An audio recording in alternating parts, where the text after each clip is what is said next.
10th century, Central Europe consisted of dozens self-governed and divided against themselves tribal authorities. Despite speaking one language, having same pagan beliefs and similar economic development. One of the biggest and most influential tribes was the tribe of Polans, governed by the Piast dynasty with a firm hand of a young prince, Mieszko I.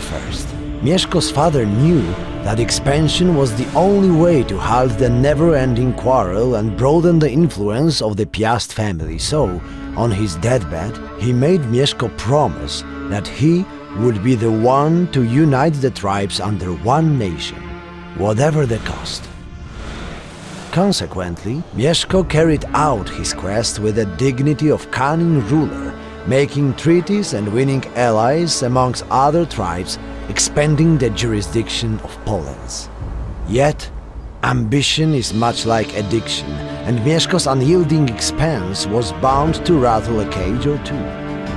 Soon, Mieszko I started a ruinous clash with Orton tribes.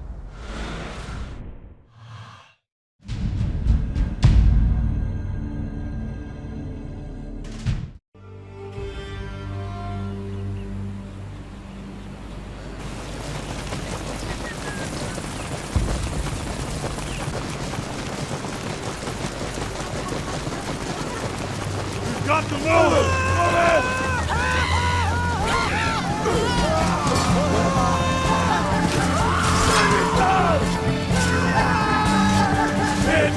You there, cowards! Come here and face the real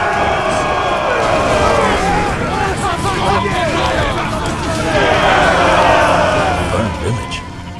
Looks like tribal wars. Either this, or the Germans have sent our allies here to spread chaos. We have to get to the bottom of this. Maybe we can use this turmoil to our advantage. No! It's a trap!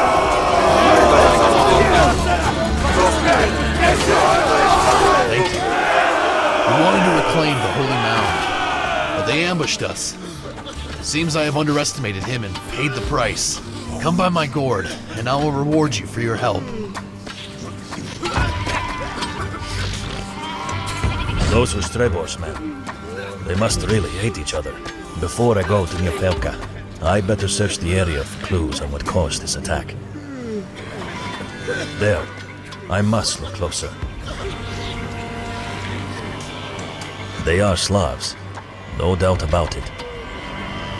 But this silver coin is a German Finnic. Mercenaries, hired by Germans. So it wasn't Strebor's forces. First, here is a token of my gratitude. Now, you wanted to talk to me? I am Mieszko, Duke of the Poland tribe. I'm seeking allies to defend against the Germans. I will protect these lands in return for your loyalty and your resources. Or else? Or Germans will capture these lands and kill all the pagans. That's us. You said that Strebor's people have attacked you, right? Yes. Bounds of blood seem to be meaningless to this man. His people captured the sacred hill and wanted to desecrate it. May he be cursed by Valis forever. It was not Strebor's doing. I found the desecrated Svarozhets idol. The Christians have done it. Look, a pfennig. How did a German coin make its way to the assassin's pockets? It couldn't have been Strebor's doing. My father must know about this. Please find him in the small fishing bay, where he gathers forces against Strebor.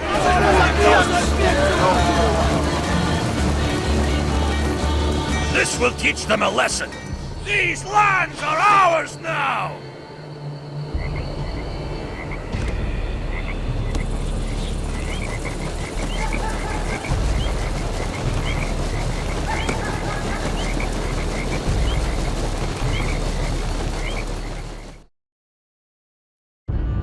The other lands were fertile and abundant, so Mieszko wasn't the only leader aspiring to dominate it, and Poland entered the sphere of German influence, who started to support the northern tribes. As a result of this clash, Mieszko was forced to pay a tribute to the German emperor. The prince knew the homage was the only way to secure the unity of newly formed Poland's nation and a real way to avert the otherwise indubitable invasion of German forces.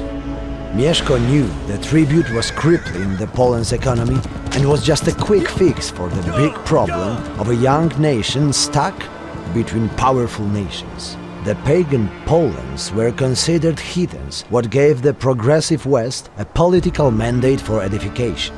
Mieszko figured that the formidable ally will give his people protectorate and promptly started a diplomatic relationship with Bohemian ruler Boleslav I. As a result of these negotiations, Mieszko was to renounce his pagan ways and marry Boleslav's daughter Dobrawa in exchange for latitude in dealings with the northern tribes. In order to secure the deal, Princess Dobrawa was sent to meet her future husband. And alongside her entourage, I, a humble monk, as a part of Christianizing mission of the Poland state.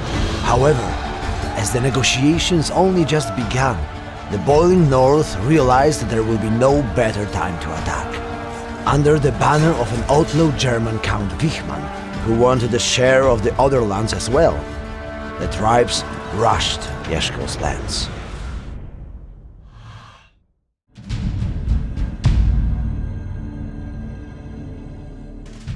It's great to see our freshly acquired lands prosper. People have built temples to praise our gods.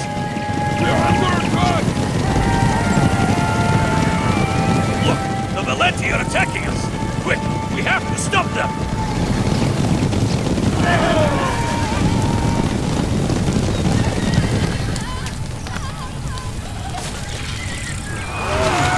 There's too many of them! It's a full-blown invasion! This isn't good! They are building their own settlements here! We must regroup and get ready to face them! Go back! Atakują nas!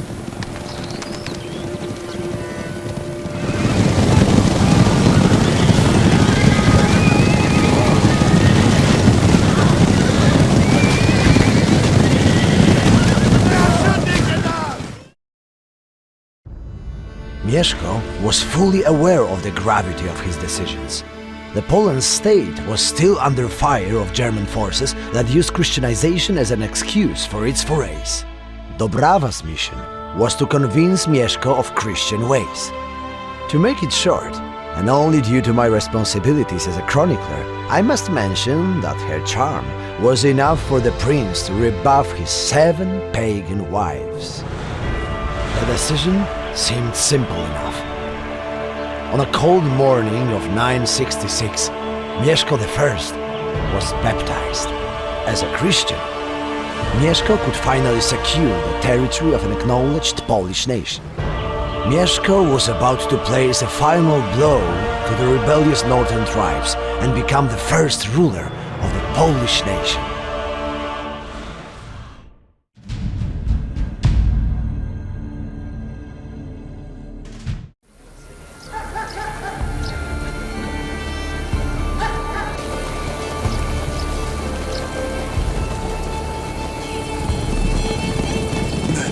We must get rid of Wichmann's troops and punish the Valeti scum that allied with him.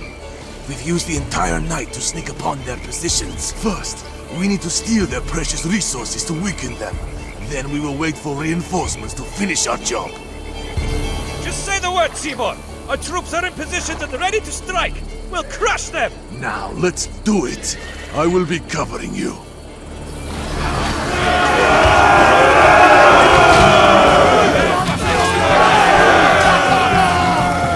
Great job, men.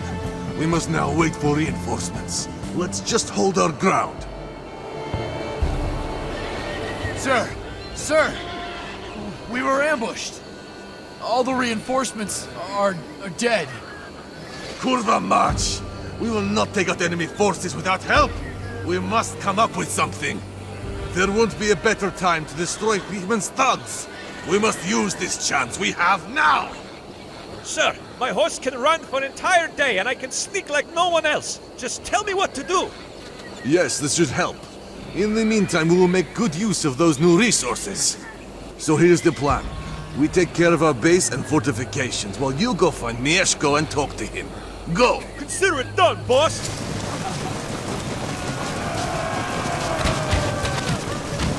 Our troops are taking fire!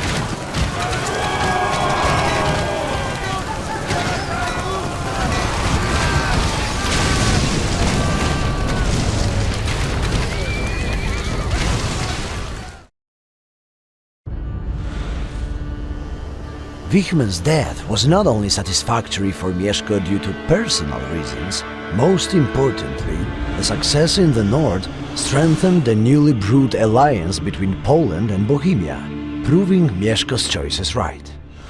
What is more, through the adaptation of Christianity, Poland were no longer in danger of invasions for the purpose of Christianization. The baptism sparked the development of education and culture through clergy, as well as an improvement in the state of administration and diplomacy.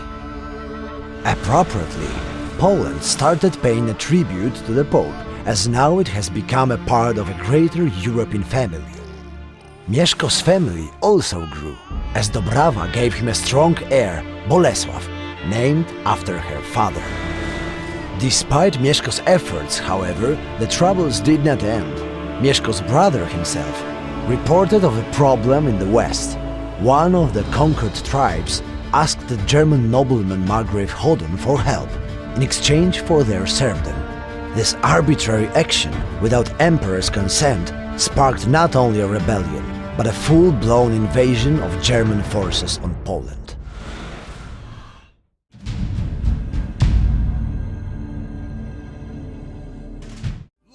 Holden has attacked our settlements! What is he thinking? Listen!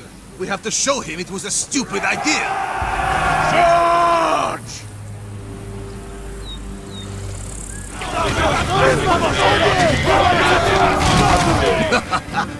They didn't have a chance. Now it's time to repair and rebuild the base. We must be ready to defend the other villages too. Finally, all the villages are reclaimed. My guts tell me it's not over yet. Szczybor! Enemy forces are incoming! They are building up a base nearby! I knew it! They want to stack up resources before their assault on Cedynia. Their plans will fail, I promise. Let's go! Burn them to the ground!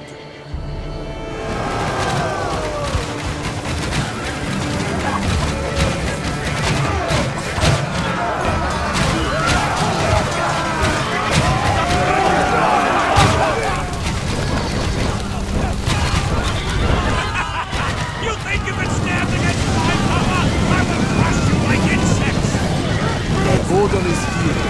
Good. Our plan has worked. Now, fast. We must retreat. Onwards to Cedynia. We have to see Mieszko. While Czcibor was busy slowing down Hodon's armies, Mieszko sought refuge in outpost of Cedynia. Surprisingly enough, Mieszko did not seem troubled by the outcome of the mission. Quite the contrary. Mieszko's plan was to stage retreat and bait Hodon's forces to attack on the outpost, where he could hold his ground against much more assailants than in the open field. As his troops prepared for the defense, Mieszko's brother, Czcibor, got his best warriors ready to flank Hodon's forces. Czcibor's mission was to target the best knights in Hodon's army in order to disrupt its ranks and wreak havoc amongst the infantry.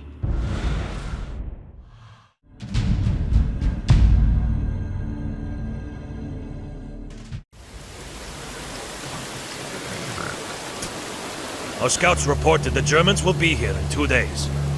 They are bound to outnumber us, but we know the area better. Let's use the terrain to our advantage. The Germans keep sending their spies here, and they keep turning the villages against us. We have to go there and reclaim our villages by force. At least those on our side of the Oder. Some of my men are roaming around in the field. They might join you if you talk to them, and take good care of our base. It's too weak right now. We must expand it and build our defenses. See? They underestimated us and only sent cavalry. Hold tight!